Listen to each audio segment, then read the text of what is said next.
Good morning and welcome to the Center for Global Development. My name is Ishani Kanpal. I'm a senior fellow here. We're so happy to have you here today, both in person and online, for an event that we're co-hosting with the U.S. Agency for International Development that will delve into some exciting work that the agency is doing to elevate and integrate cost effectiveness in the programming that it supports. Today, you're going to hear about two new position papers that the agency has just released, and hopefully you had a chance to grab hard copies up front, but also about how this recent push fits within a broader context and sort of the longer trajectory of the agency's work to ensure that its decision-making is informed by evidence, particularly from impact evaluations.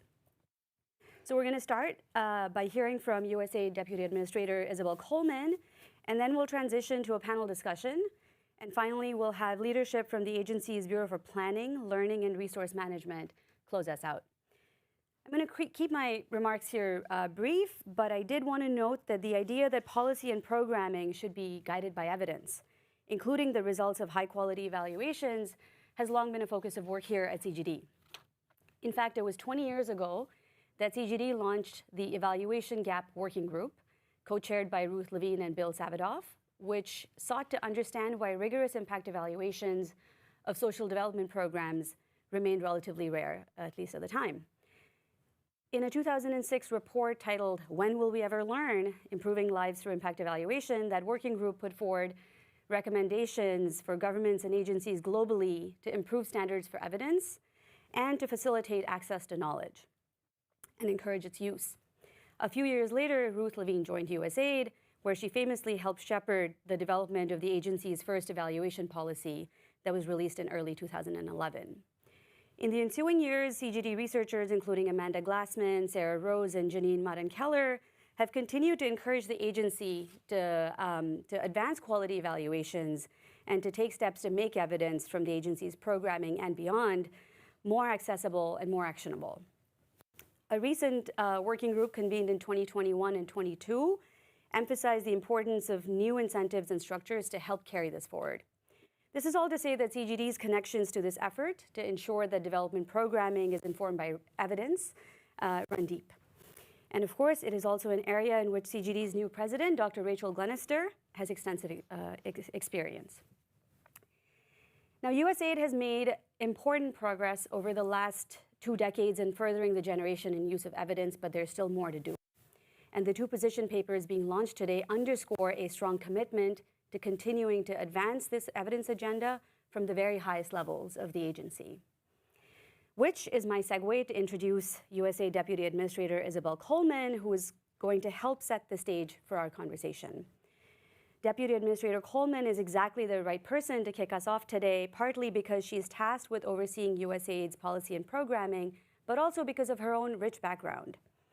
DA Coleman knows the challenges of promoting coordination, management, and decision-making in a large multilateral setting from her tenure as U.S. Ambassador to the United Nations for Management, Reform, and Special Political Affairs. She has that ever-desirable think tank experience, having spent more than a decade as a senior fellow with the Council on Foreign Relations. And she once served as Chief Operating Officer for the nonprofit Give Directly, which means that she's particularly familiar with the evidence and direct monetary transfers. Now, I know that DA Coleman keeps an extremely busy schedule, so we're very grateful to have the chance to hear from her today. DA Coleman.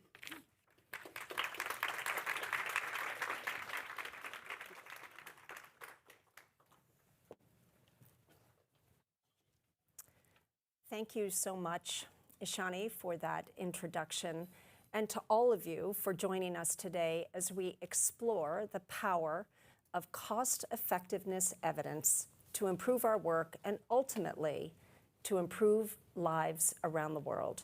I do want to extend a special thanks to the Center for Global Development, which, as we just heard, has been advocating for greater cost-effectiveness across the development ecosystem for years now, 20 years, and certainly has helped influence our own approach here at USAID.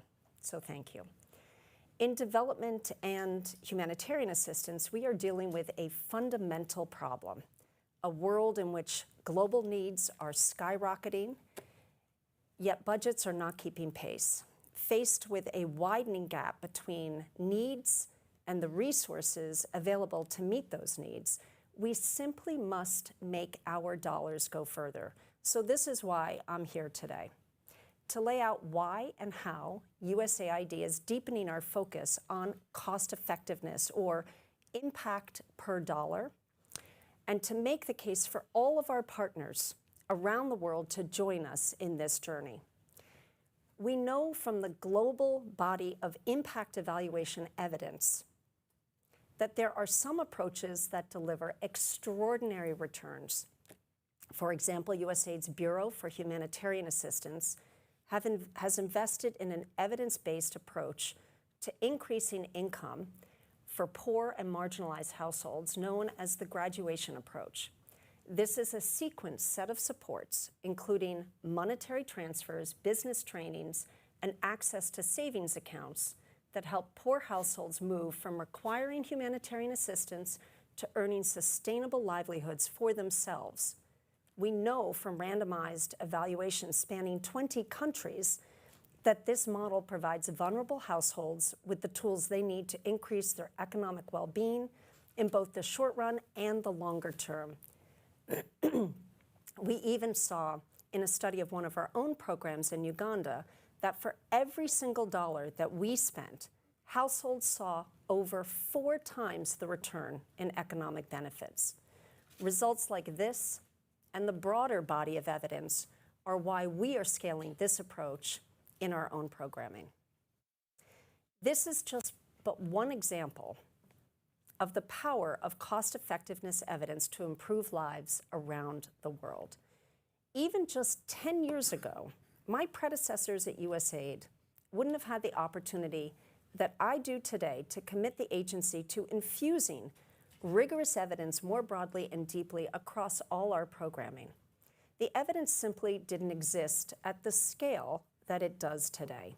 Over the past decade, the number of impact evaluations in low and middle income countries has quadrupled, expanding from 2,000 studies in 2014 to more than 8,000 today. That body of evidence is an incredible resource, but of course, it's not perfect. It can answer some questions more conclusively than others, but it often lacks good cost data to help us understand not just impact, but impact per dollar.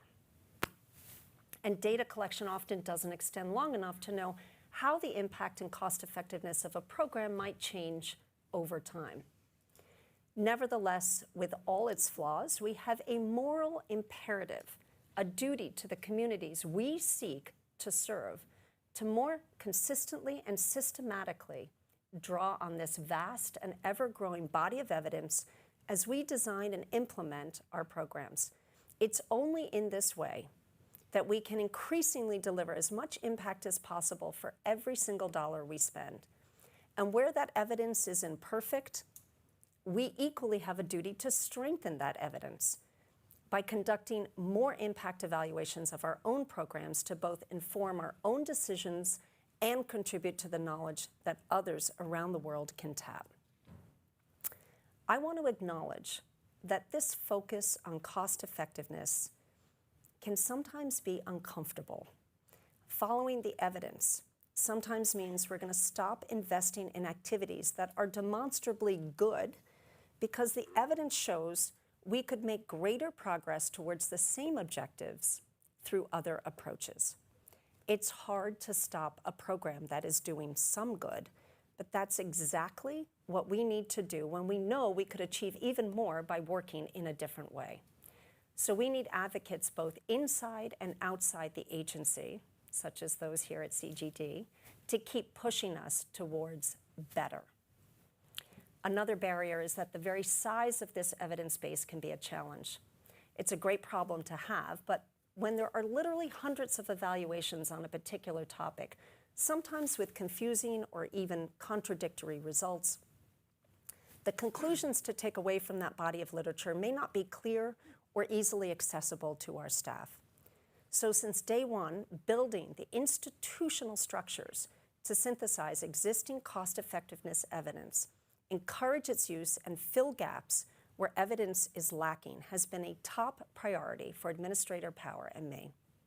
These two position papers that we're launching today are part of that institutionalization, articulating for our staff and our partners how they should approach cost effectiveness and underscoring the particularly cost-effective approach of direct monetary transfers. Last year, we created a dedicated independent office of the chief economist at USAID. This office embeds cost-effectiveness evidence into the institutional fabric of the agency. With the backing of dedicated resources and staff, we brought in one of the world's leading development economists, Dean Carlin, as our chief economist to build and lead the office. Their North Star is supporting the rest of the agency in improving the impact per dollar of our programs. Since the office opened just last year, it has grown to 30 staff, and they have already worked with dozens of teams across USAID to advise on how cost-effectiveness evidence can be applied. We've seen an enthusiastic response from the agency workforce who really understand the value that cost-effectiveness evidence can provide as they try to do the best they can with the resources they've got. Impact evaluations help us answer important questions about the causal impact per dollar of development and humanitarian programs.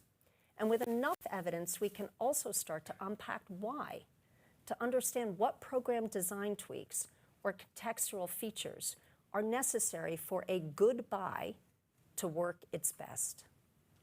Combining the evidence with deep contextual knowledge and our field experience of our staff and missions allows us to assess which good and promising buys are most likely to deliver results in that time and place. Thanks to the extraordinary partnership of teams across the agency, we have already improved the cost effectiveness of more than $1.5 billion in USAID programming.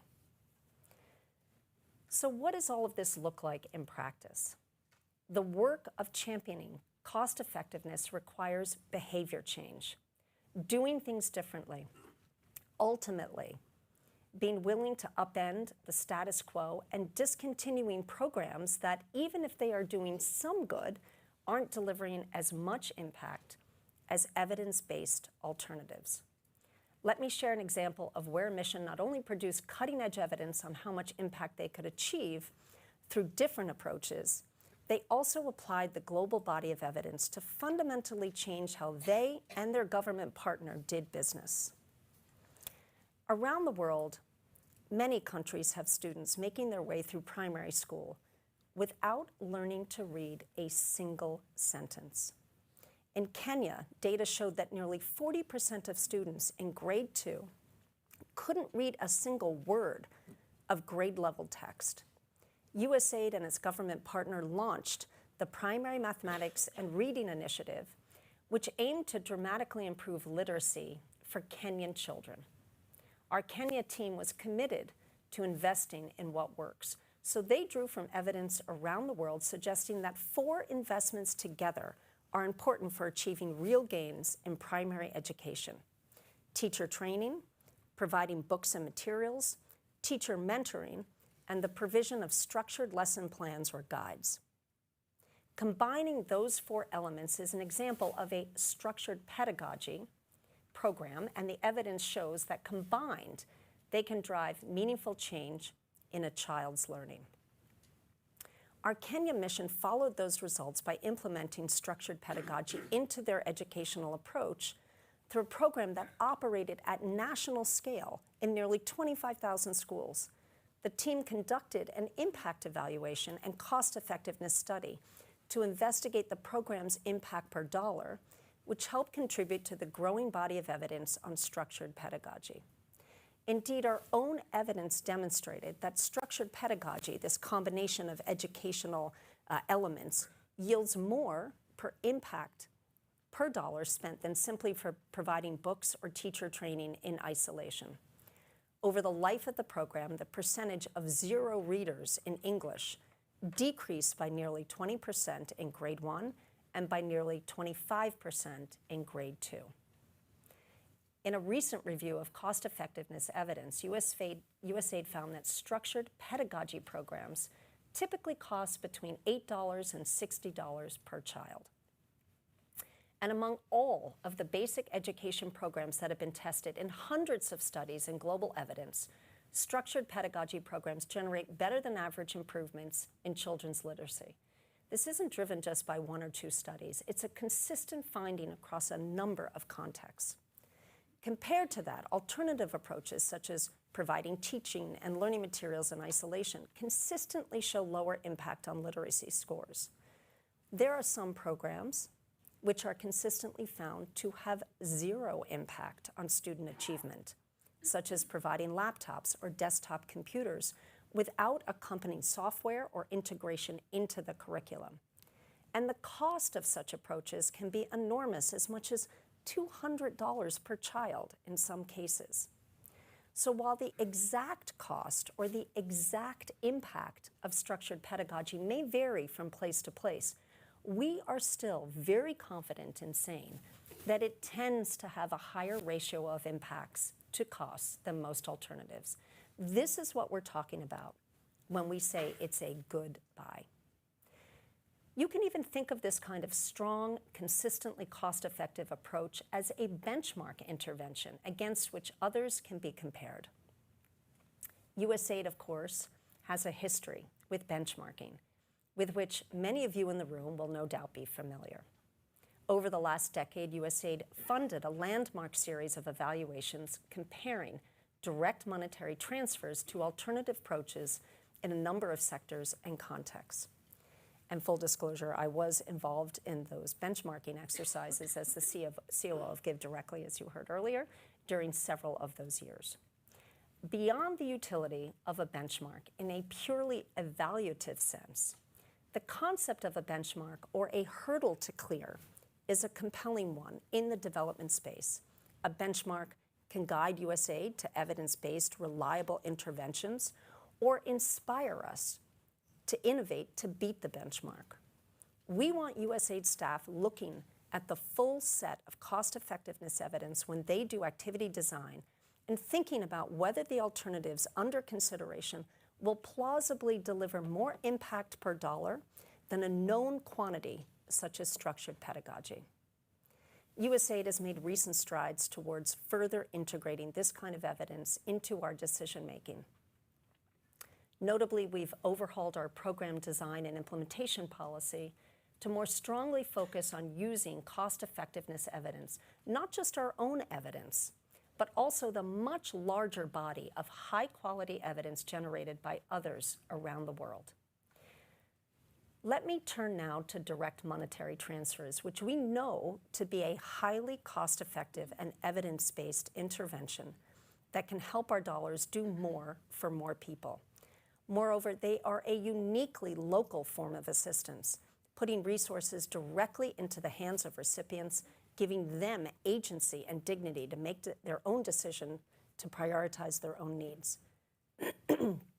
More than 100 impact evaluations across 34 countries show that direct monetary transfers consistently drive strong impacts on food security, nutrition, and resilience.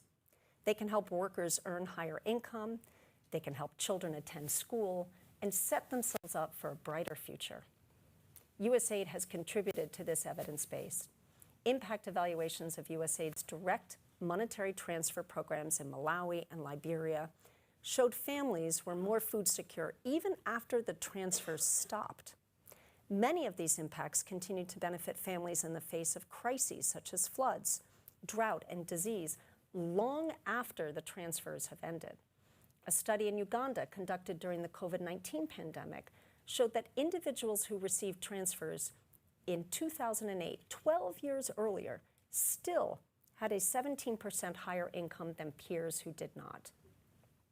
In Kenya, recipients of transfers prior to the pandemic were less hungry, less depressed, less likely to report that a household member was sick compared to those who had not received transfers. In light of these benefits, USAID missions such as Ghana, Kenya, and Malawi have been following the evidence and using direct monetary transfers in their programming. As one example, In Kenya, our mission provided between $100 and $500 to local microenterprises. When one of the recipients, Doreen, used the transfers to expand her business and buy more from local producers, she more than doubled her sales from $20 to $50 a day. She continues to put some money back into her growing business and uses the rest to pay for her children's school fees. Doreen embodies what the evidence shows. When people's incomes and businesses grow, so do local economies. The multiplier effect of direct monetary transfers is very real. One study conducted outside of USAID investigated the impact of transfers on markets in rural Kenya. In this case, large one-time transfers were given to poor households. The study tracked not only the income and investments of those who received transfers, which grew significantly, but also of the neighboring households and businesses in those communities. The findings were incredible. For every $1 transferred, roughly $2.50 of additional economic activity was created. Local businesses generated more sales and had higher income. Even local households which had not received transfers had measurably higher income themselves, possibly because of greater labor demand in those communities. The evidence on the impact of direct monetary transfers is sufficiently strong that USAID missions are increasingly embracing this tool as a development approach. Last year, for example, USAID Ghana was looking for opportunities to improve resilience among rural households during the lean season. We know from dozens of studies on this topic that larger transfers not only tied recipients through lean times, but also enabled them to invest productively and accumulate assets. These effects on household effects and consumption are documented for years after the transfers themselves have ended. Based on this clear alignment of evidence for their objectives, the Ghana team partnered with the World Food Program to deliver $315 in direct monetary transfers to 35,000 farmers, including women and youth. Households receive these transfers through mobile money or e-transfers and are able to convert this into physical cash at a network of agents. Notably, the transfer size was larger than is typically used in a humanitarian setting, which is more geared to providing immediate life-saving assistance. $315 was chosen to give us the best chance at achieving our development objectives, including spurring economic growth and improving resilience, nutrition, health, and beyond, while still reaching tens of thousands of households. For our implementing partners, many of whom are represented in this room, we encourage you to likewise expand the way you apply direct monetary transfers, using your operational experience from humanitarian settings while following the evidence to achieve impact on development outcomes. These are just a few examples of how USAID is using the proven, highly cost-effective approach of direct monetary transfers to improve the impact we have around the world. So where do we go from here? Let me come back to a theme I started with, that we have a moral imperative to use each dollar entrusted to us as wisely and impactfully as possible. Ruth Levine, who you heard about earlier, a champion for cost effectiveness who served at both CGD and USAID, said it well when she stated that empirical analysis is not a substitute for the value judgments that inform a theory of justice in any society, but empirical analysis is an essential complement to those value judgments, helping to turn what we believe into what we do. Let me say that one more time. Empirical analysis is an essential complement to our value judgments. At USAID, we are working toward a vision of knowing that we are delivering as much impact per dollar across our roughly $30 billion annual budget as we possibly can. Although USAID's budget is less than 0.5% of the federal budget, it represents enormous potential for impact, and it is our duty to steward it wisely.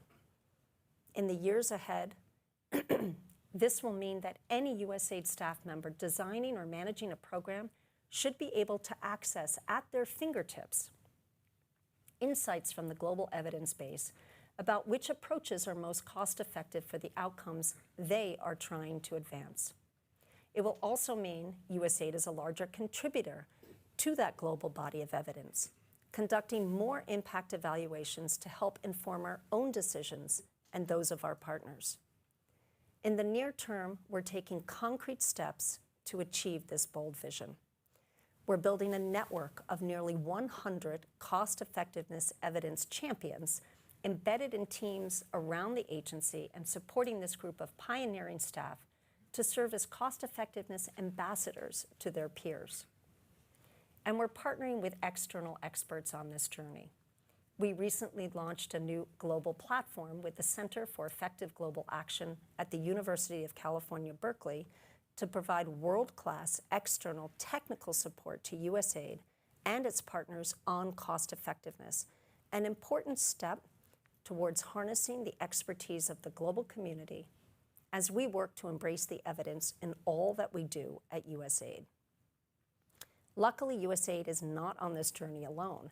The development and humanitarian community as a whole is working to more meaningfully tap into high-quality impact evaluation and cost-effectiveness evidence to deliver more per dollar for the communities that we serve. CGG's recent working group that you heard about on this highlights that many governments, implementers, and aid agencies are grappling with the same challenge of how to leverage insights from the global evidence base and how to contribute to expanding and improving the evidence base. This kind of collaboration and partnership will continue to be at the heart of our work to more fully integrate cost-effectiveness evidence to improve lives around the world. The two position papers we are launching today represent USAID's work to identify good buys in which we can invest for maximum impact.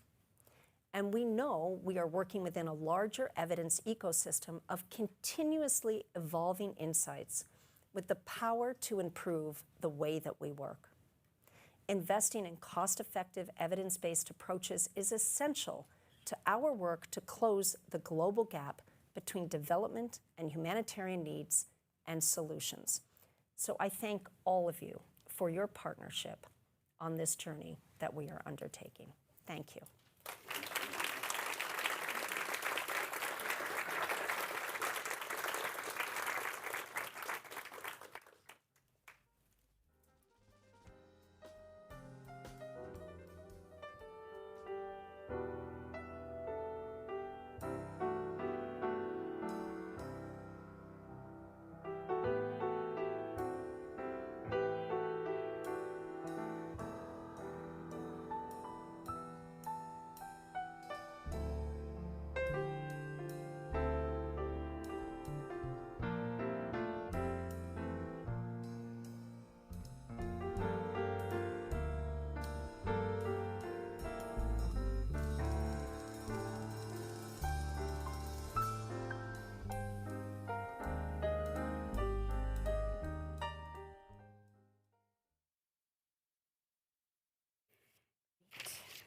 All right, thank you, Deputy Administrator Coleman, for that terrific start and scene setting. And it was great to hear more about DA Coleman's own background and connection to this work. Now I'm pleased to be joined here on this stage with a panel of experts who each bring a distinct perspective. And we're going to talk with them about these new position papers released by USAID, including more of sort of the why, but also the how and the so what, which, you know, as all economists know, is the most important question. So I want to briefly introduce our panelists, starting on my left with Dean Carlin. In November 2022, as DA Coleman said, Dean was tapped by USAID Administrator Samantha Power to helm a new, elevated, and expanded, and I do apologize to have my back towards you over there, elevated and expanded office of the chief economist at the agency. Prior to joining USAID as chief economist, Dean was known to many of us as a researcher and among those leading the way in the use of randomized controlled trials to tackle global poverty, as well as the founder of Innovations for Poverty Action, IPA. And I understand that over the years, Dean has partnered with international NGOs, local NGOs, governments, other researchers, and the private sector to conduct more than 80 randomized evaluations in around 25 countries, which is an incredible track record. Dean is, of course, also a distinguished professor of economics and finance at Northwestern University, where he also co-directs the Global Poverty Research Lab. Bit of an underachiever there, Dean. Right. Next, we have Babatunde OJ. Babatunde is the Nigeria Country Director for the International Rescue Committee and is well placed to provide insight into how implementing partners are centering cost effectiveness in their programming. Prior to his tenure at IRC, Babatunde led programming for several other international NGOs in Nigeria, including Oxfam Great Britain, Save the Children, and the Center for Civilians in Conflict. And he has traveled all the way from Nigeria to be with us here today. So thank you so much for doing that. And we're so happy to have you here. Thank you. Finally, we have Lori Groves Rowley. Lori is the managing member of LGR Strategies and a co-chair of the Modernizing Foreign Assistance Network.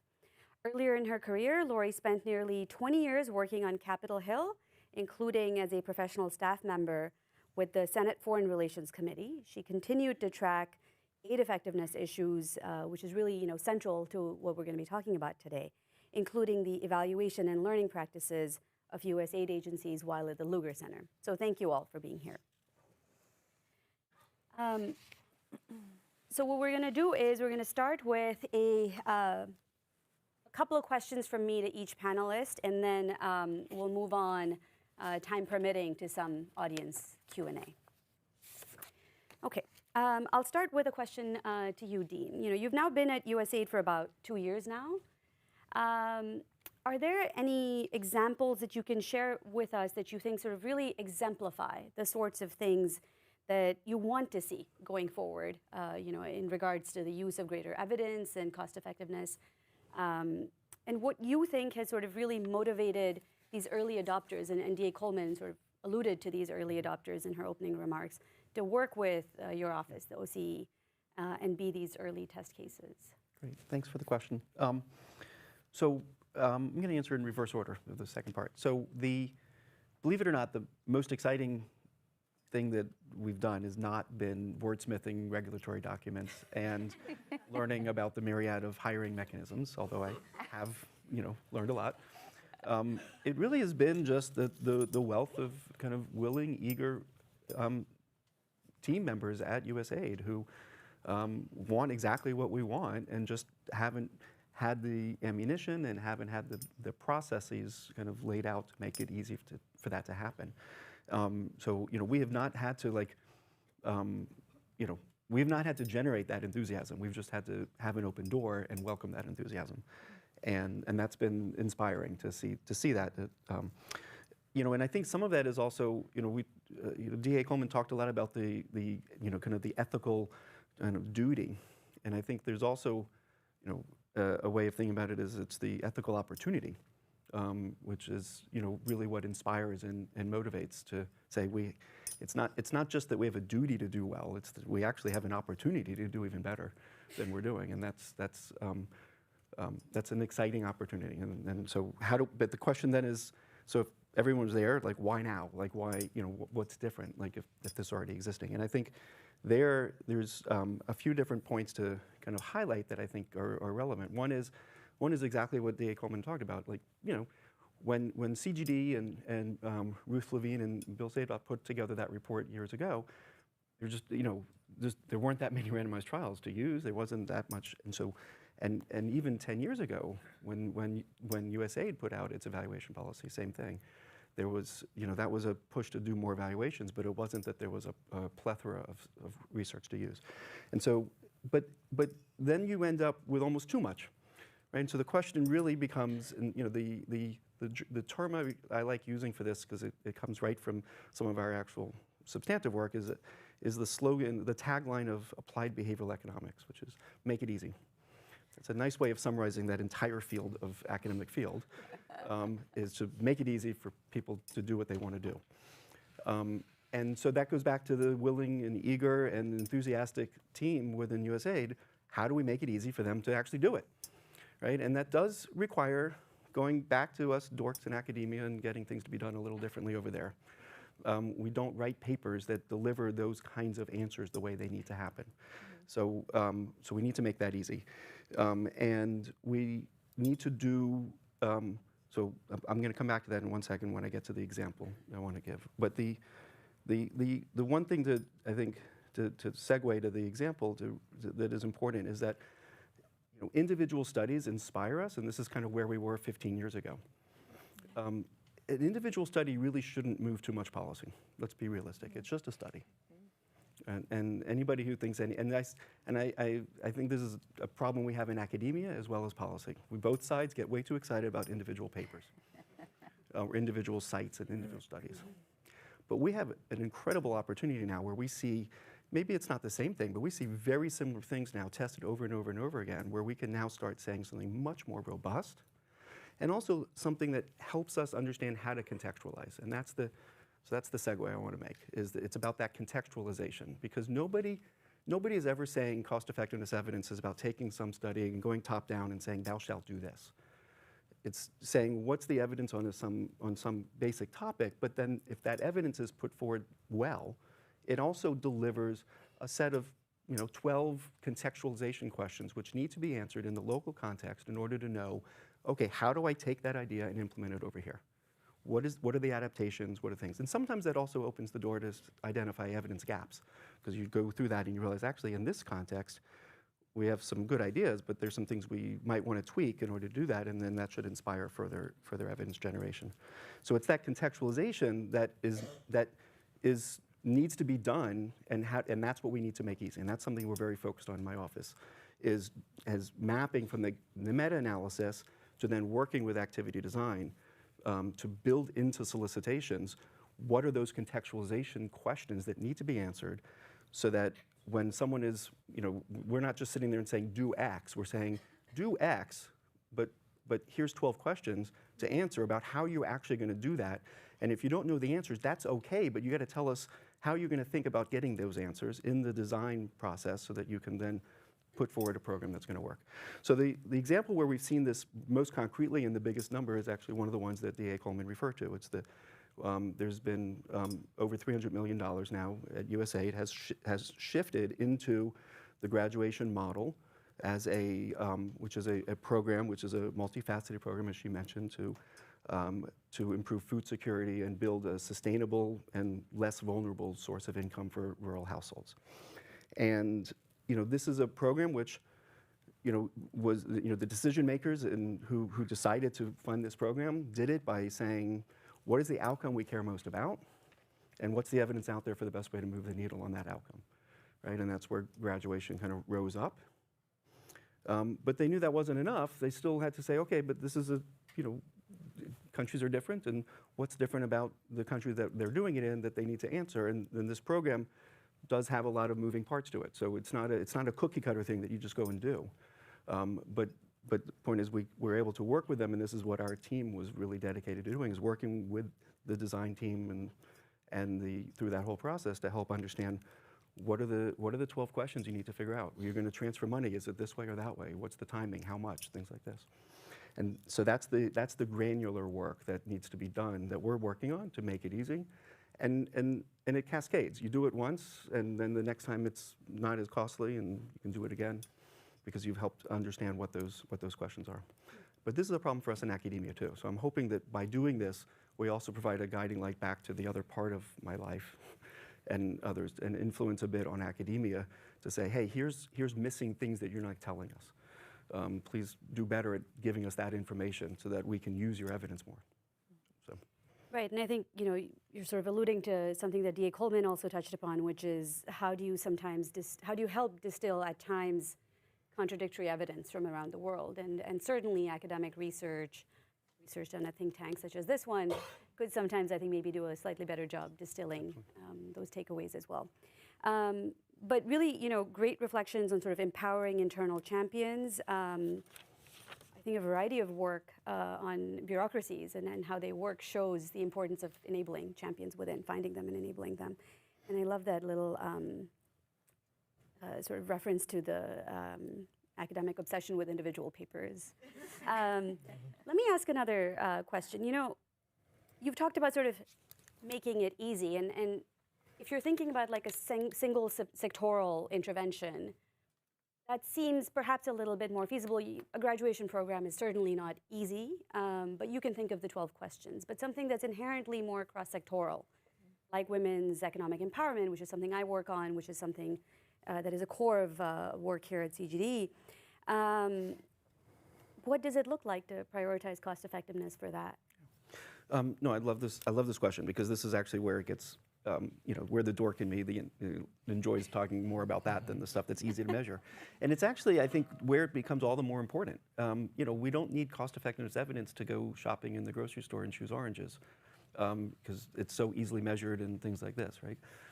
So we actually need this evidence more in the areas, this kind of way of thinking, in the areas where the evidence is more difficult to parse through.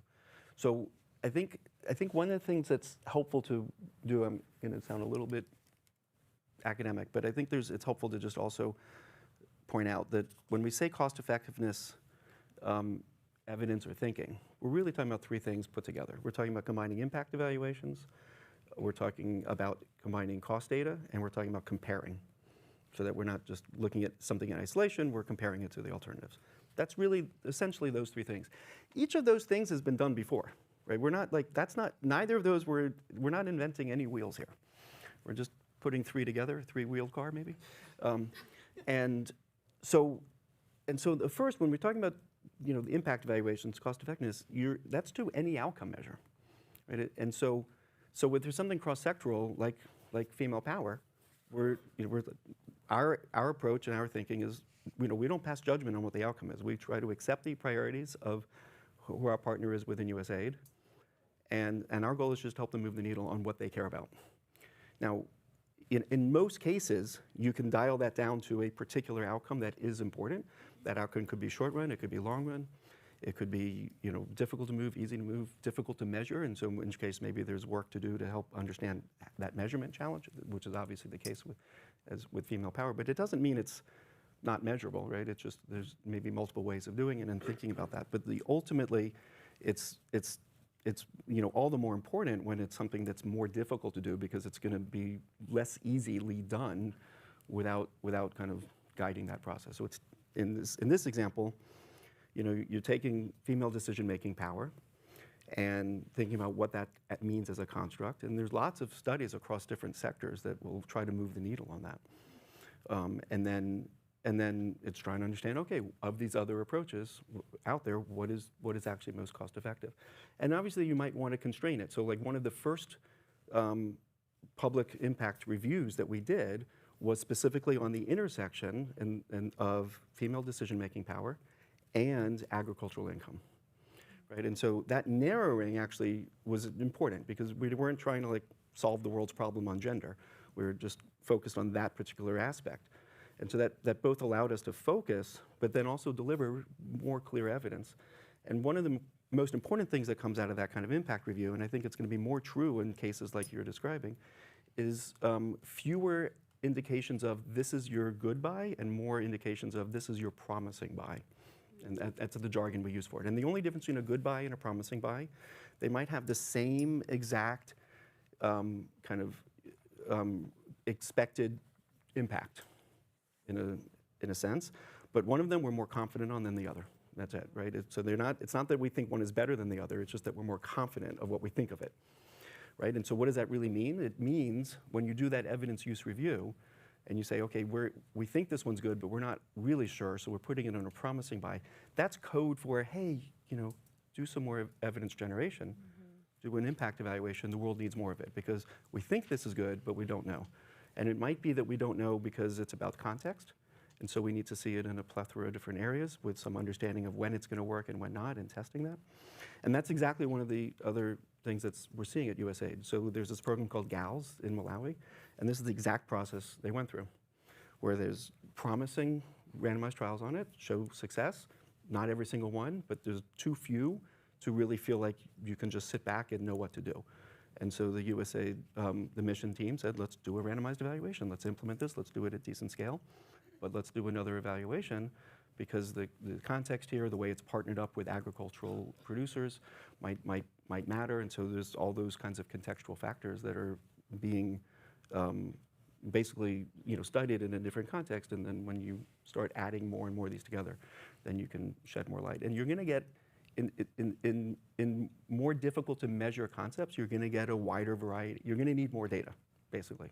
You're going to need more studies because you do have different ways of measuring. You do have other factors that are weighed in. But that should be a call to arms to do more, not to run away from it.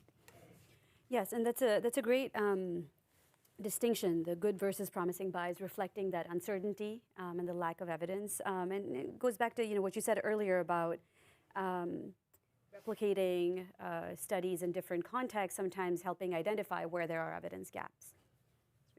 All right, Babatunde, let me move on. And if we have time, we'll come back, Dean. There's so many other questions.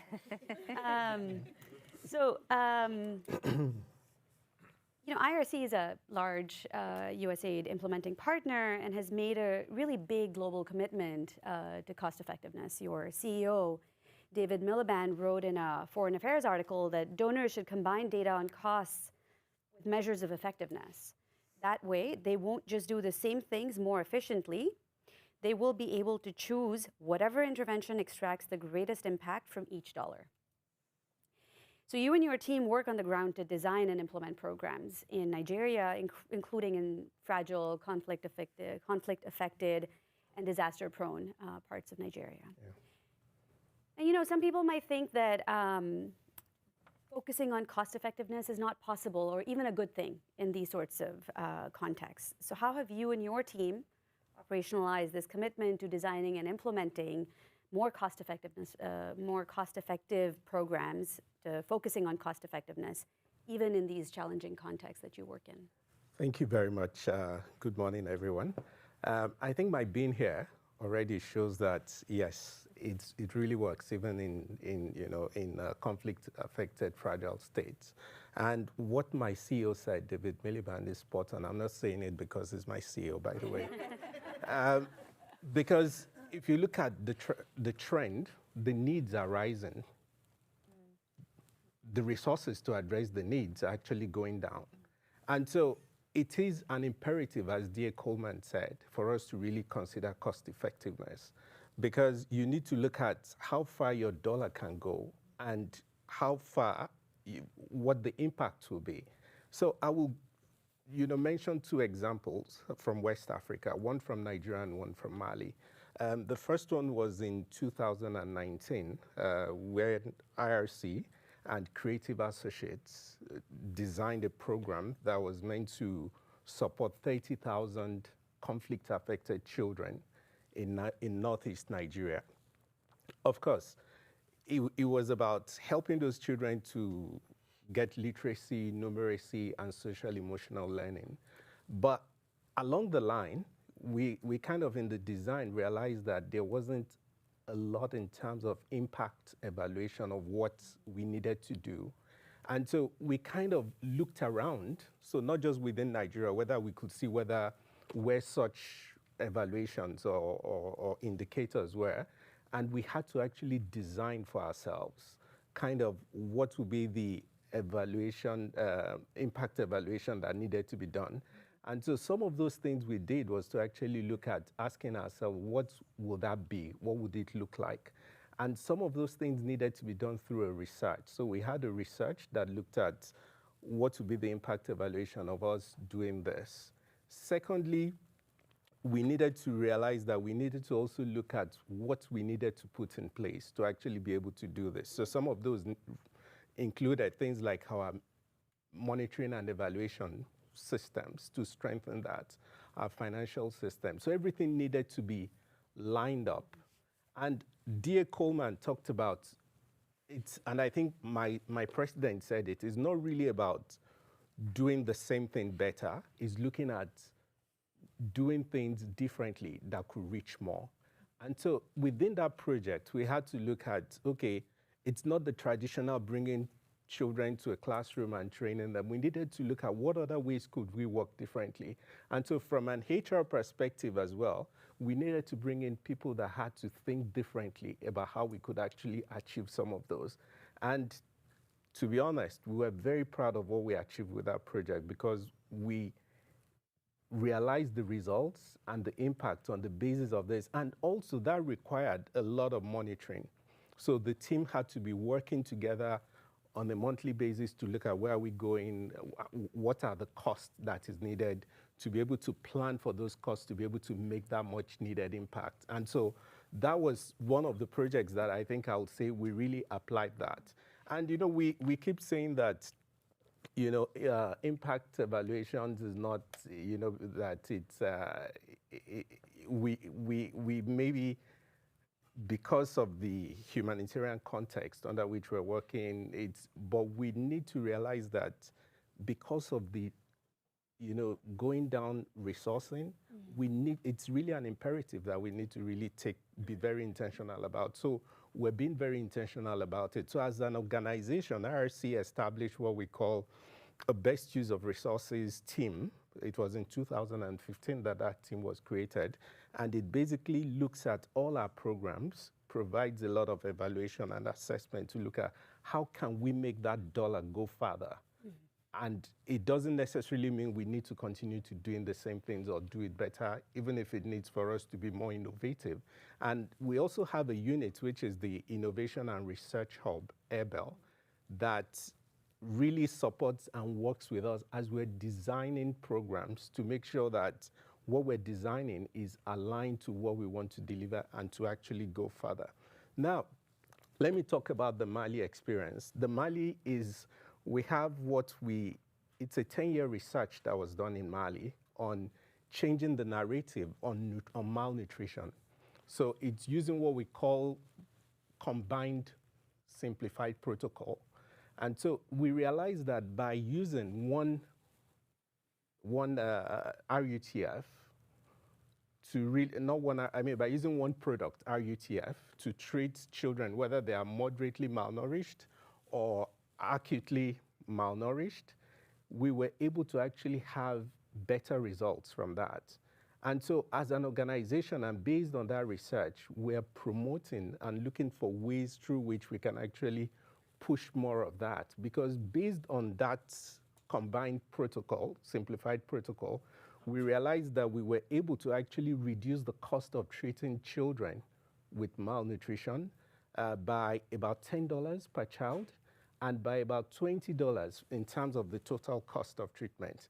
So for us, we've decided that as an organization, we need to see how we can actually use this, you know, organization-wide. Of course, we know that there are so many protocols that we need to look at how we can actually address it, but definitely the reason or the driver is being able to actually reach more children with services and looking at how that $1 will go more compared to, you know, just using it the way it is or the traditional way that is used. Yeah. Just as a word of clarification for given sort of the mixed audience, our UTFs are ready-to-use therapeutic foods that are used to combat malnutrition, as you said.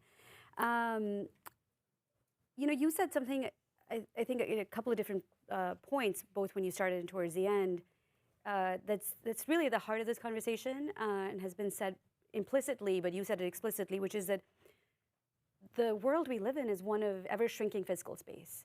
And so that really means that we need to be evidence-driven and make sure, as you said, as D.A. Coleman said, as Dean said, it is a moral imperative to make sure that every dollar that is available is used as well as it can be. You know, in D.A. Coleman's speech, she highlighted the fact that direct monetary transfers are consistently cost-effective for many outcomes beyond just meeting basic needs in an emergency.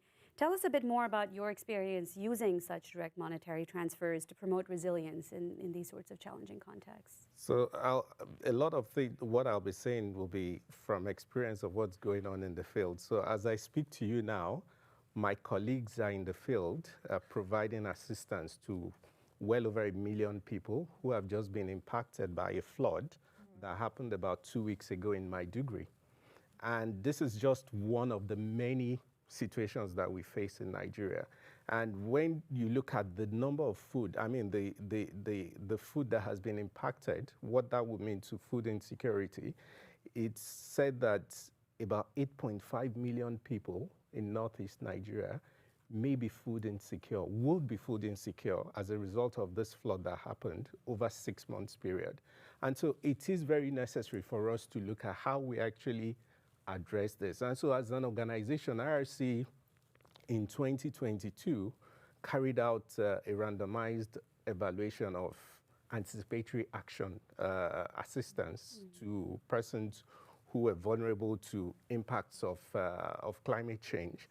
And so in that study, we realized that providing information and resources prior to a flood coming in created an opportunity for those persons to be able to prepare well ahead and mitigate the impact of the floods. And we had a control part of that where we provided resources, but they also had information. But when you look at the results of the two studies, it was obvious that we needed to put money in the hands of people earlier rather than the traditional humanitarian response that we provide after it has happened. And that study also helped us to realize that it's not just about putting resources, it's also about putting information in the hands in usable formats. So we were able to work with state agencies that were responsible for hydrology and meteorology to provide that information in usable formats there were 750 farmers that we used for this, for the people that got the resourcing prior to the floods, and 750 that got it after. But one thing that came out from the evaluation indicated that those that got it after they adopted, it was more like they were going after, it was an after the fact, but those that had it before were able to take on, they had better coping strategies. Their resilience was much higher than those that, and then we were also seeing more of them being able to take on more productive actions, such as some of them were able to raise the bands of their storage for their farms. At the end of the day, the study proved to us that we needed to provide cash assistance to people because they're able to make those decisions on what, and I think dear Coleman talked about dignity as well, rather than just waiting on assistance coming. And so for us as an organization, as I speak to you now, most of our actions are looking at providing cash assistance to clients who have been impacted or about to be impacted by things like that. So that for us is really a very a good pathway to how we can actually better deliver assistance. And I agree with Dean that, you know, we need to really, something I forgot to mention as well, sorry, is it also has to be localized. So one of the things that we found that made it really strong was that localized approach to it, meaning that we made sure that we consulted and engaged with the local communities and got them to buy into it so that we can actually ensure sustainability and manage the expectations that could come out of it. Thank you. Those are both really powerful examples, but thank you really for centering the people in the examples that you gave, especially the second one.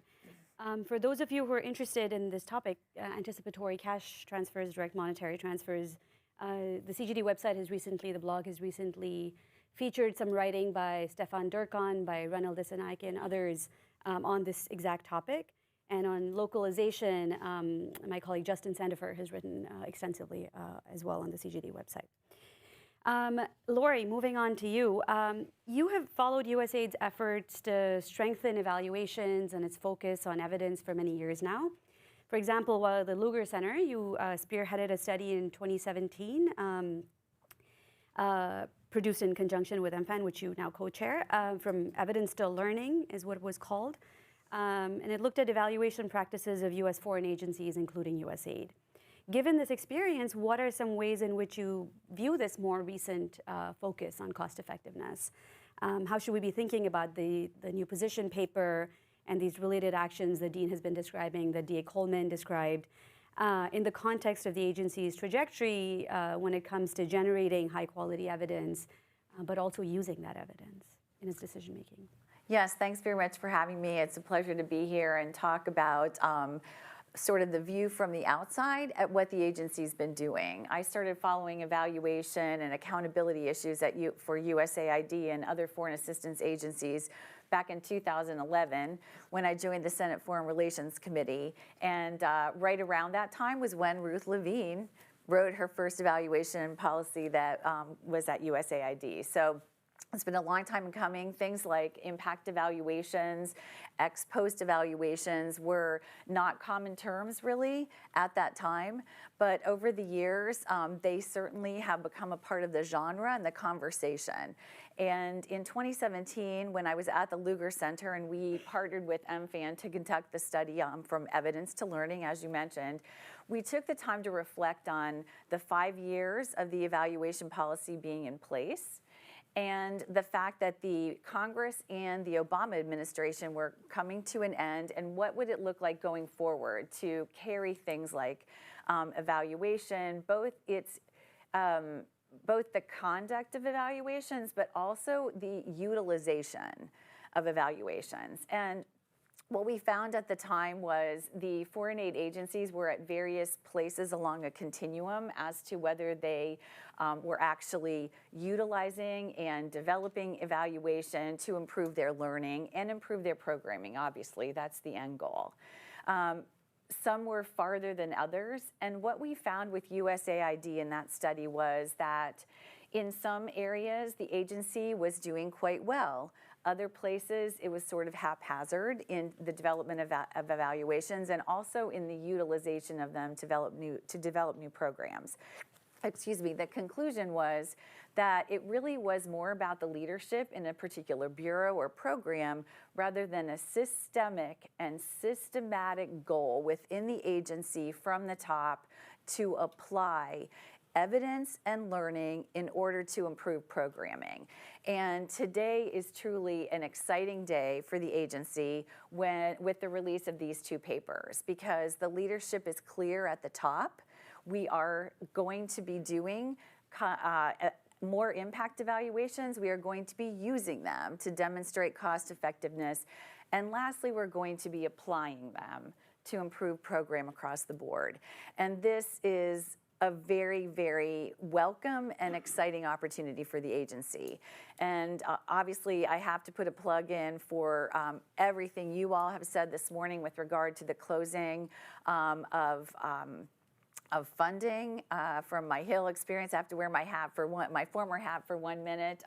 These are tough times with regard to the national debt in the country, stresses of other kinds of domestic programs, conflict across the globe, and the pressure being put on foreign aid programs. And there's no better time than now to demonstrate the cost effectiveness of the programs USAID is implementing to change the lives of people across the globe, to become better partners for each other and for us across the world, and in wearing new kinds of partnership hats. Great, thank you. And you went straight to where DA Coleman started as well, which is highlighting the importance of the systematic use of evidence. Yes. So thanks for amplifying that point. Aid effectiveness has a long history of bipartisan support in Washington. We've had guests chronicle the progress on this stage, whether it's the passage of the Foreign Trade Transparency and Accountability Act or the subsequent Foundations and Evidence-Based Policymaking Act. And even more recently, we've seen bipartisan interest, apparently that's still a thing, on the Hill in USAID's efforts to, for example, conduct more impact evaluations, as illustrated by the inclusion of language in recent spending bills and reports. So as someone who's sort of both worked on the Hill and followed dynamics in Washington on these topics, what are some of your observations about this more recent focus on impact per dollar at USAID and how that might be perceived by Congress? Yes, great question. I mentioned I was in at the committee in 2011 when the evaluation policy first came out from USAID, and basically things haven't changed. At the committee was the first, in 2011, it was the first time we got a draft of the Foreign Aid Transparency and Accountability Act from Congressman Ted Poe in the House, and my former boss, Senator Lugar, became the Senate champion of that bill. It took a couple of Congresses for that bill to be enacted, but it was finally enacted in 2016. This has been a conversation that continues today. As you mentioned, bipartisanship. Today's appropriations bills that are pending right now, coming out of the House and Senate to fund the State Department and USAID, both include mandates to the agencies to conduct more impact evaluations, to provide a cost-effectiveness strategy. I mean, and with the fact that the House is in Republican majority hands and the Senate is in Democrat majority hands shows that this is not a partisan issue. The election is certainly important, but it almost doesn't matter with regard to these issues. They are staying forefront with the Congress, regardless of who wins either body. And so it's an exciting time for USAID to lead on this and to show the work they've already done. I was extremely impressed when DA Coleman talked about the more than 100 impact evaluations the agency has already come out with. These are exciting numbers, and you should be sharing them with the Hill and, frankly, with the American people about how you are putting their tax dollars to work effectively and to the best way that you can. Great, thank you. Thanks, Lori. I do have, several other questions, but I would love to see a show of hands from the audience for audience Q&A. Okay. All right. Let's take a couple of questions, and then we'll come back for a second round. So over here. Yeah, good morning. Laurel McLaren from Save the Children, and I'll stand up. So we are currently overly excited about the findings of an RCT, a 3-arm RCT in Somalia on a cash for nutrition program. And we found that cash plus SBC is more cost effective than cash plus a top up. So of course, we're excited. And then when we start talking to people who know the literature, of course, we're seeing, as we've heard this morning, all the contradictory evidence in similar contexts, that are showing different findings. Then I start to think about all our diverse stakeholders that we're trying to interpret and generalize this evidence for. So you've already all spoken about that, but I think any more tips or kind of plans from USAID to help us to make use of this evidence in real time. Thanks. Dean, would you like to tackle that first? Sure. So I think there's two paths to answer here, so I'll try to do both succinctly. The first is kind of in that context, right, where, in an ideal world, there's research, and evidence generation could be an iterative process where, the results from that immediately inform the next year in what to do. And that's a context where you can have a lot more confidence because you are holding constant the implementer and the context. You're changing the year, and things can change in a year, right? So that's not, you shouldn't, when I say you should have confidence, I don't mean you should have too much confidence. But and that's healthy, and that's good. The other is in informing elsewhere, right? And that's the sense in which it should feed into a broad space. Now, cash, think about it the extreme. Suppose, think of physics as an analogy where you have a lot more control. You could drop a ball, and we could set up tests, and we have really good precision in exactly how fast that ball is going to drop in 9.8 meters per second, meters squared per second, something like that. And we know the factors and drag, and we can do the math, right? Social science is not like that. But some things in social science are more like that, and some are less like that. So you say SBC, and you said results are inconsistent with elsewhere. That doesn't surprise me. Why? Because what is SBC by its definition is not a monolithic beast. And so what is it that was done in different places? And that's where you do benefit much, much more by having the body, recognizing there's variety, and then digging in and trying to understand the patterns. And those patterns can help inform, choose the ones that are working better, understand the context in which it was working better. Maybe it's the program, maybe it's the context. but that's what you get from doing that broader analysis. And again, and that's where that feeds into that, like, one study shouldn't like radically move us. It just adds to the body, and then you update and learn. So. Okay. Tunde, did you want to come in on this?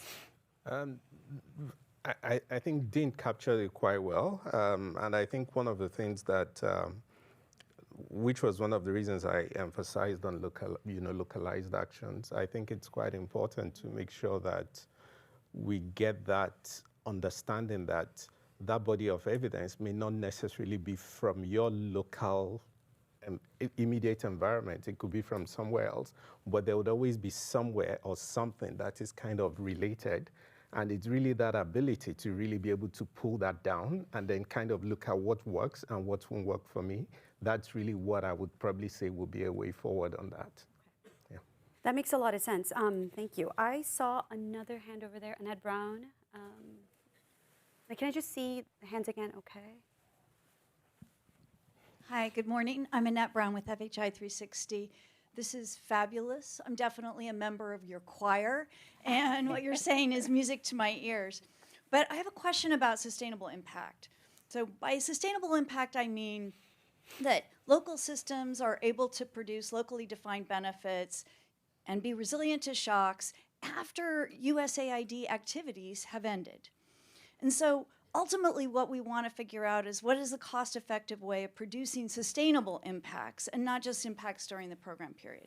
So a lot of times those two things are perfectly aligned. D.A. Coleman's example of helping the government identify what are the best ways to produce educational outcomes, those cost-effective questions are aligned. But there might be some cases when they're different. So a simple example could be a democracy program where the outcome is engagement of civil society with the citizens in a population.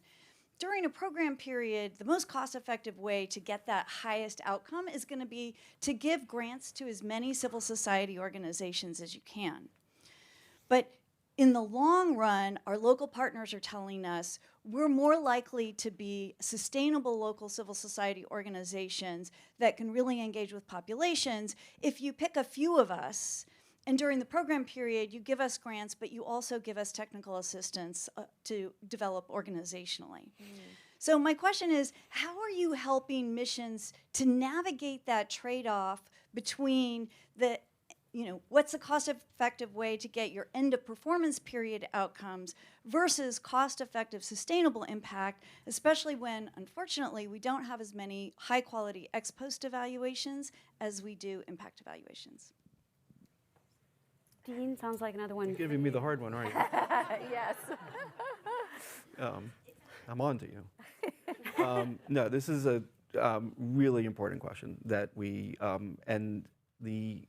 I want to stress one thing first, which is, when we say cost-effectiveness evidence, we're not putting a timeline on that. That's up to the partner. So, it's up to the prioritization. And there are things that we care about immediate. There's, a crisis. Let's deal with it now. And there's obviously things where we care about the long run. That's not something that my office actually passes judgment on. We try to be very disciplined in accepting the priorities set by the local partners, whether that's in collaboration with local government, by the mission, or the technical bureau, wherever it is, and accepting that as it is. And so in that case, that's my first reaction is, no, we're on same team here, because that's exactly how we think about it. And if someone says, I care about the 20-year, I care about the 20-year. The second thing I would say on this is that in a sense, I'm going to sound like a dork, but the theory of change is really important here. And and what you're saying is completely spot on for some things and less so for others. And so you have to have a theory as to how that is going to play out and what is, I'll give you a very simple example that's easier to handle than yours. Microcredit. When we put out the kind of initial body of evidence on microcredit, where the average impacts were looking meh, but good, but meh is the best way to describe it. There's a lot of concerns about what's the long run. But the right answer then is to say, okay, well, what are the process changes that are happening in the medium run, which was roughly 2 years, that makes you think that there's a long run? And if you're not getting the medium run, which had to be investment, then there's no long run story, right? And so whereas the push was just, we need long run, and my reaction and others, the research reaction was, no, like, what's your theory of change that says you're gonna get meh for 3 years and then magic? It has to be, marginally profitable investments that don't yield magically positive returns until you pay back the debt, and then you start seeing income go up. That's a really knife-edge story. But that's, so that's what needs to be applied to kind of the thing you're doing. And so that's the third point I was going to make, which is one of the mantras that and actually wrote about this in the position paper, is cost effectiveness thinking. And we're being purposefully opaque about what that means. But the best analogy I would give to it is, for those familiar with like the management consulting world, it's like a case interview, where you're asked to like estimate the number of manhole covers in America.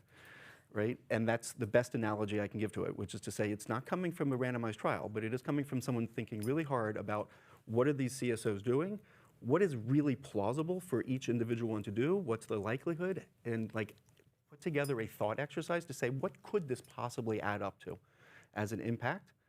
Does that actually make sense? Sometimes that might actually guide you to a randomized trial that it might motivate, sometimes not. But it should at least give you some range of plausible numbers to then be able to compare it to other alternatives. I think we have time for one last question, maybe here in the front row. But while we're asking that, let me exploit my privilege as moderator and ask, sometimes I think there can be a perception that cost effectiveness comes at the expense of sort of inclusion. And vice versa. And so, how can partners ensure that the most vulnerable are being reached in a way that is dignified and inclusive? So this question always breaks my heart, to be honest, because that is so baked into what we mean by cost effectiveness. In fact, we actually literally baked it into the definition from a regulatory purpose that we put into the documents at USAID, where cost effectiveness is defined as an outcome for a particular population. Because the last thing we want is for someone to be using cost effectiveness to then exclude people who are particularly vulnerable, but yet also thus inevitably more costly to help.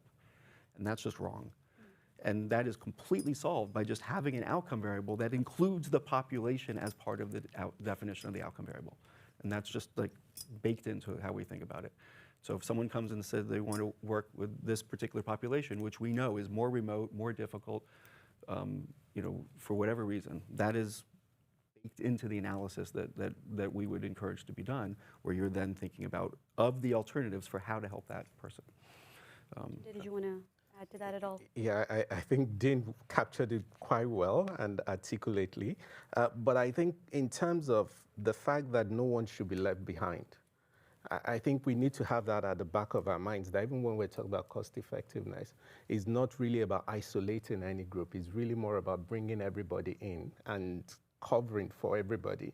And so in that instance, I think it's really very important, as Dean said, for us to make sure that we actually quite well define, what we want to do in terms of our intentionality. And definitely we need to make sure that we take charge and ensure that that inclusivity is there. And I think talking about inclusivity as well, I think cost effectiveness is really, it actually calls for engagement, for consultation. So someone in the room talked about, how do you make sure they will take, they will take responsibility, post when your program is done. If you do not bring them in and explain why you're doing this and let them be part of the solution, there is no way you sell it to them. And so for us, I think something that is really very clear that we need to do is to make sure that we create a forum or a room for that engagement. And I think maybe also for USAID, it's also good to do a lot of sensitization on this. So, the papers are available now. It might be good to really look at how do we make sure that we create some sensitization, some understanding at the level. These are all part of ways of making sure that people feel they're part of that process and they buy into it, because buying in is really very important. Yeah. Okay, and I'm sure that's music to aid effectiveness, Champions on the Hill as well. Yes, and I love the opportunity to add this piece, because I would be very remiss if I didn't note that MFAN's two major reform pillars are accountability, which include this effectiveness agenda and evidence and learning, But our other pillar is localization. And we really believe that without the two of these components, we will not continue to make progress on aid effectiveness. And I was thrilled when I read the papers that both embed the local voice in this process. And I think it will be so key going forward, and it can answer your question about including all. But I think the piece about designing with locals, carrying it through for evaluation of the projects, et cetera, can really propel this process forward. So I'm very excited. I am going to apologize. At this point, we do need to wrap up the panel, but representatives from the OCE will be around, so you will have a chance to ask them your question, and all of the others that we couldn't get to as well. But thank you so much to our panel. And as we exit, I'd like to invite up to the podium, which will return, Christophe Toko, who is the Acting Assistant to the Administrator for USAID's Bureau for Planning, Learning, and Resource Management. As a career member of the Senior Foreign Service, Christophe has served in a number of critical development posts, including U.S. Representative to the OECD DAC and as USAID Mission Director in the DRC. Earlier this year, he was nominated to serve as Ambassador to the Republic of Mauritania, but we're pleased to have him here today. Thank you so much for being here. And again, for those of you who do want to stick around for after Christophe has given us concluding remarks, representatives from OCE will be here to answer any questions that you might have. Thank you again.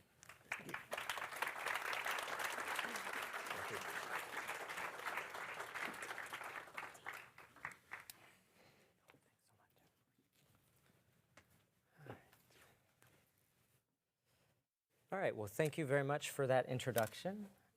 This has been a great panel and a great session, and I got to tell you why I'm so excited about this. But first, wanted to say thank you to CGD for hosting the event.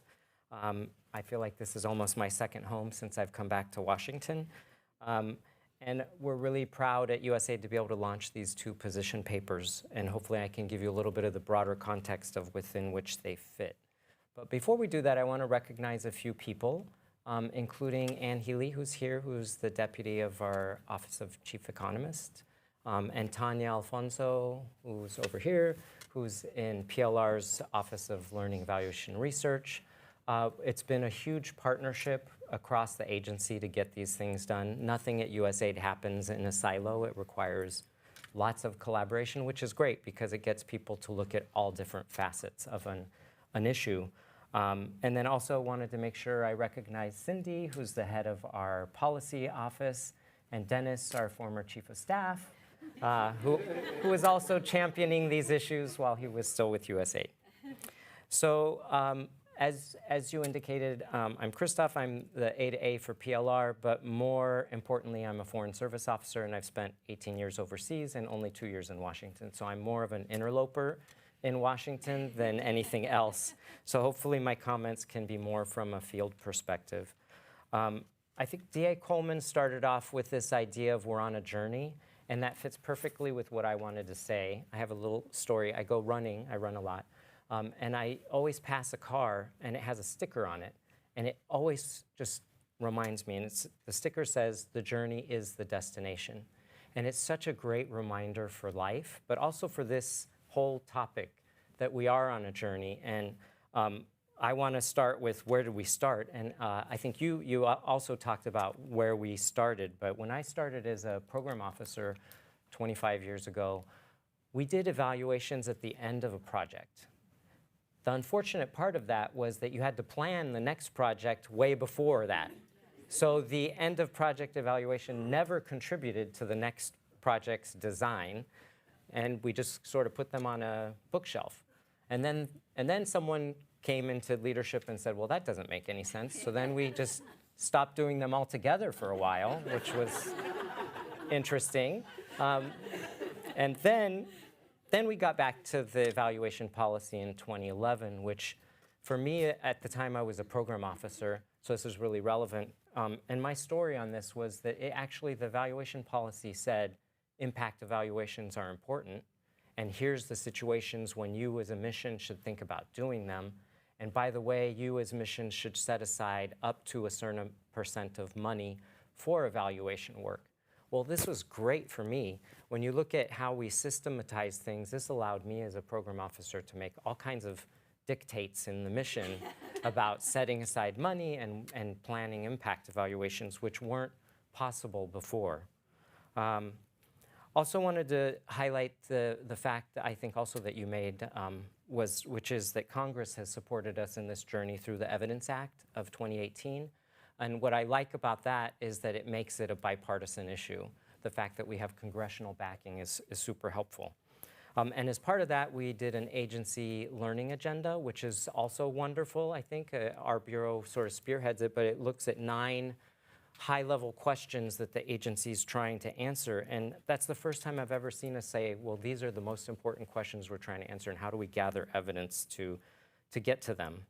And then I wanted to highlight that we just earlier this year launched the first ever knowledge management and organizational learning policy, which contributes to this whole body of work. And then to get a tiny bit wonky, I wanted to talk about our ADS, which is our internal directive systems, which we worked very closely with Dean and his team on updating. And they really are our business model. I mean, we as a development agency contract and grant for activities. And so this business model is really important and everyone cares about it. But we did get cost effectiveness highlighted in it, and in a way that tells officers in the field, and getting to this point of systematization, tells USAID field officers this is an important topic for you to explore, look into, and you can reach back to Washington and to the OC, the Office of the Chief Economist, to get more guidance if you need it. So I think that's great. We also updated another chapter of our internal guidance, which is called ADS 200, which established a policy advisory council and a policy agenda looking at all the policies that we want to establish. But more importantly, it also established position papers as a new type of policy document. I also did want to mention something that hasn't happened yet, but that will come soon, is very soon we will be publishing publicly an evidence framework. It's something that people have asked us for a while, but it's actually more important for program officers because it actually goes through and says, what kind of question do you have, and what are the different types of evidence collection methods that you might want to use for the types of questions you're doing? And as program officers, we're not evaluation experts, so having that sort of a framework that helps you guide through what is the question you're trying to answer and what type of collection method you should use should be very helpful. So as you can see, USAID is on a journey, but we've been really trying to be at the forefront of evidence use amongst our federal peers and other international organizations. And we're always trying to get better, always trying to improve, so we're open to anyone's feedback, and constructive criticism is always more welcome. These position papers that we're launching today, they complement our other strategies and policies. And as I said, position papers are meant to be really short. They're meant to serve as an initial USAID statement on an emerging priority. And they're also used to build consensus on a new body of work. So that's perfect for these two topics because they throw it out there and get to this point of systematization. They allow USAID officers in the field to understand this is a topic that we really want to explore more, that you've got leadership in Washington who cares about it, and here are some things that you should think about as you move ahead. Just wanted to comment a little bit on my own journey as well. I was mission director in the DRC when someone came to me and said, hey, we've got Washington that is willing to give us extra money to do an impact evaluation. Do you want to do it? And I was like, well, what's it about? And they said, well, we're going to look at a program that does technical and professional training for youth. And then we're going to get another cohort of people and give them the training and the money, and some money, which was with Give Directly at the time. And then another one where they'll just get the money. And then we're going to see which one, it's an impact evaluation, so we're going to see which one has the best outcome. I was like, wow, that's fascinating. I was so excited that we could actually embark on that and that we got support from Washington to do that. So that was my experience, and I was really happy to be part of it. So I think the position paper on direct monetary transfers is interesting in the sense that It's a well-known topic in the humanitarian community, but less well-known topic in the development community. And I think one of the biggest and most important aspects of this particular position paper is to really reach out to our development colleagues in our field missions and say, this is okay to do in a development context, and here is how and why and when you might want to think about it. It's not the end-all and be-all, but it should be part of your thinking. And so I think that's really the background on that one. So as many of us have said, we're always willing to learn and get better, and we look forward to your comments and feedback. The one thing that I think, if I'm looking forward, that I think we all need help on is, as the global evidence base grows, we don't have an easy place to go and actually find the answer of what the evidence base says. And I know we had conversations on this, but I do see in the future, somewhere on this planet, a connection between the growing evidence base and AI, and the ability for people who are not experts to actually access that information and get some really interesting data. I think it's possible, and it will happen in the next few years. So as you see, the journey is the destination, and we're in the middle of this journey. And I just wanted to thank you all for joining today, and thanks for participating.